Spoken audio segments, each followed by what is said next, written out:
જય સ્વામિનારાયણ। તુકારામ નામના બ્રાહ્મણ ભગવાનના પરમ ભક્ત હતા।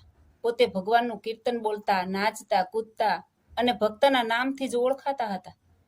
ભાવિક ભક્તોની પોતે મંડળી બાંધી ગામમાં તથા પોતાના ઘેર હંમેશા કીર્તનોત્સવ કરતા। પોતે ગર્ભશ્રીમંત, ખાનદાન અને આબરૂદાર હતા। પોતે પરોપકાર ધર્મને મહદ ધર્મ માનતા। હંમેશા ભગવાનમાં તલ્લીન થઈ લાજ શરમ મૂકી ભગવાનની આગળ ઊંચે સાદે કીર્તન બોલતા અને ભગવાનની ધૂન મચાવી મૂકતા। આવી રીતે ભક્તને રસમાં તરબોળ થયેલા જોઈ ઘણા લોકો તેમની ભક્ત મંડળીમાં ભળી તેઓ પણ કીર્તનોત્સવ કરતા। આ ભક્ત મંડળીમાં એક વણિક ભક્ત હતો, પરંતુ બિલ્લી ઉંદરની પેઠે આ લોકમાં ભગત જગત વચ્ચે વેર હોય છે, તેથી તેની જ્ઞાતિના કેટલાક દ્વેષીઓએ તેને પાછો પાડવા, હલકો કરવા એના માથે જૂઠું કલંક એક બાઈ પાસે મુકાવ્યું। કોર્ટમાં કેસ પણ ચાલ્યો। તેમાં આ વણિક ભક્તને ભારે સજા થાય એવું તમોહમ આવી પડ્યું। આવા સંજોગોમાં તેણે ભક્ત તુકારામ પાસે જઈને કહ્યું, ભક્તરાજ, આ તો કાળો કેર થયો, મારે કપાળે કાળું કલંક ચોંટવા વારો આવ્યો। અત્યારે ભગવાન જાણે ક્યાંય જતા રહ્યા છે। હું નિર્દોષ છું, છતાં તે મારી રક્ષા કેમ કરતા નથી? બોલો ભક્તરાજ, તમે ભગવાનના મોટા અને સાચા ભક્ત છો, પરોપકાર ધર્મમાં અત્યંત પ્રીતિ ધરાવનારા છો। તમે મને આશીર્વાદ આપો તથા ભગવાન આવી આફત વેળાએ ખબર લે એવી કંઈક પ્રાર્થના કરો। ત્યારે તુકારામ ભક્ત કહે, શેઠ, ભગવાનને સંભાળો, એ કાંઈ ઊંઘતા નથી, એ જે કરશે તે સારું જ કરશે। એ આપણા સાચા સગા છે, વળી ભગવાન દાસના દુશ્મન ક્યારેય થતા નથી। તમે ધીરજ રાખો, તમે નિર્દોષ છો, પણ તમારા દ્વેષીઓએ તમારા પર જૂઠું આડ ચડાવ્યું છે। ભગવાન જરૂર તમારી ખબર લેશે। આપણને તો ભગવાન એ જ આપણા સુખ દુઃખના દાતા છે, ભગવાન એ જ આપણું પ્રારબ્ધ છે। આમ કહ્યું ત્યારે વણિક ભક્ત કહે, હે ભક્ત, હવે ધીરજ રહે તેમ નથી, મોં દેખાડાતું નથી। ભગવાન ઊંચું મોં રાખે તો જીવાય એમ છે, નહીં તો હું જરૂર આત્મઘાત કરીશ। ભક્ત થઈને મારું કાળું મોં થાય એ મારાથી કેમ જોઈ રહેવાય? માટે હું કહું છું કે જો મારા ભક્તપણાની કીર્તિને કાંઈ કાળપ લાગશે તો જરૂર હું આત્મઘાત કરીને મરીશ। દુર્ભાગ્યે પેલી બાઈ જીવતી નથી, તે જીવતી હોત તો સાચે સાચું બોલત અને આ ઉત્પાત્યાઓનું મોત થાત, પણ હવે શું કરીએ? આમ કહી ભક્ત તુકારામના ખોળામાં મસ્તક મૂકી રડવા લાગ્યો।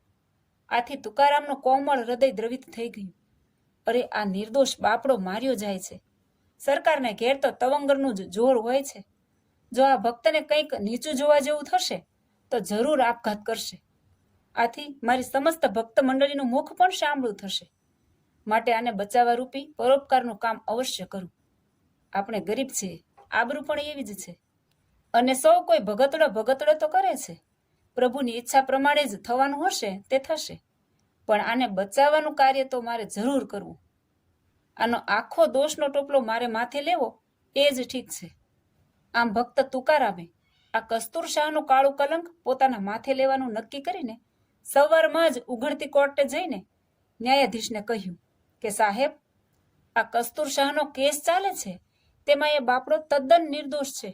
બાઈને જે બાળક થયું અને એથી બાઈનું તથા બાળકનું મૃત્યુ થયું છે, એમાં એ બિચારો કાંઈ પણ જાણતો નથી। હું જ 10 મહિનાથી બાઈના પ્રેમમાં ફસાયો હતો, માટે તેમાં તો બધી વાતે હું જ ગુનેગાર છું। તે વિધવાને મારાથી જ બાળક જન્મ્યું છે અને તે બાઈ લાજ શરમને લીધે આપઘાત કરીને મરી ગઈ। આમ કહીને બધો ગુનો પોતે પોતાને માથે લઈ લીધો। કોર્ટ તો આ પ્રમાણે સાંભળી સ્તબ્ધ થઈ ગઈ। અરે તુકારામ, તમે ભક્ત થઈ આ શું બોલો છો? બીજાને બોધ કરો છો અને તમે ફસાવો? આ કેવી વાત? તુકારામ કહે, સાહેબ, એ બધું ખરું, પણ ભાવીએ ભૂલાવ્યો, એમાં હું શું કરું? બાપુ, જાણો છો કે આ કળિયુગમાં તો કસાઈને ઘેર કુશળક્ષેમ અને ધર્મીને ઘેર ધાડ એવું છે, એટલે આમાં નવાઈ પામવા જેવું કશું નથી।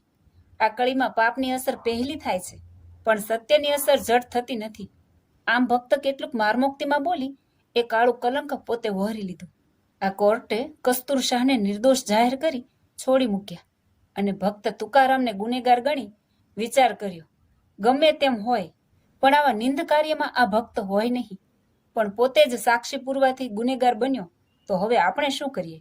પણ આને મોટી સજા નહીં કરતા થોડી સજા કરવી।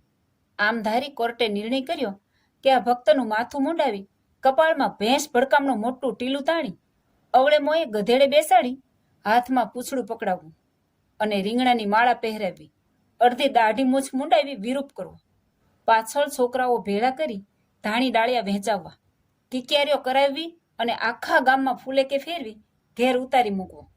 આ પ્રમાણે શિક્ષા કરવી આવો નિશ્ચય કરી તેને તે પ્રમાણે શિક્ષા કરીને ઘેર ઉતારી મૂક્યો. તેની પત્નીને ખબર પડતા બહાર જુએ છે તો તેણે વિરૂપ સ્વામીને જોયા. અરર, આ શું કર્યું? ગજબ થયો, વગોણું કરાવ્યું, તમારી ભક્તિમાં ભડકો ઉઠ્યો, ભગતનું ભોપાળું નીકળ્યું. અરર, હાય હાય, આ શું સૂજ્યું? એમ બહુ રડતે હૃદયે તેની પત્ની લડવા લાગી. ત્યારે તુકારામ કહે, અરે મૂર્ખી, આમાં રડવાનું કે લડવાનું શું છે? આમ થયું તેમાં આપણું શું ગયું? લે આ રીંગણા 2 દાડા શાક થશે. કસ્તુર શાહ મરતા ઉગર્યો અને આપણને પરોપકારનું પુણ્ય મળ્યું. વળી હું તને પરણ્યો ત્યારે પણ આવો વરઘોડો કે આવી ધામધૂમ થઈ નહોતી. જુઓ ભક્ત તુકારામ કેવા પરોપકારી અને પરમ ભક્ત. આટલું બધું કર્યું તોય મનમાં કચવાણા કે ઝંખવાણા થયા નહીં. માટે ખરી વાત છે કે પરોપકારી પુરુષ પરોપકાર કરતા ગમે તેટલો દુઃખી થાય, લજ્જા જાય કે ચાહે તેમ થાય તો પણ પાછો પડતો નથી. માટે પ્રત્યુપકારની ઈચ્છા વિના પરોપકાર કરવો એ જ માણસનો ખરો ધર્મ છે.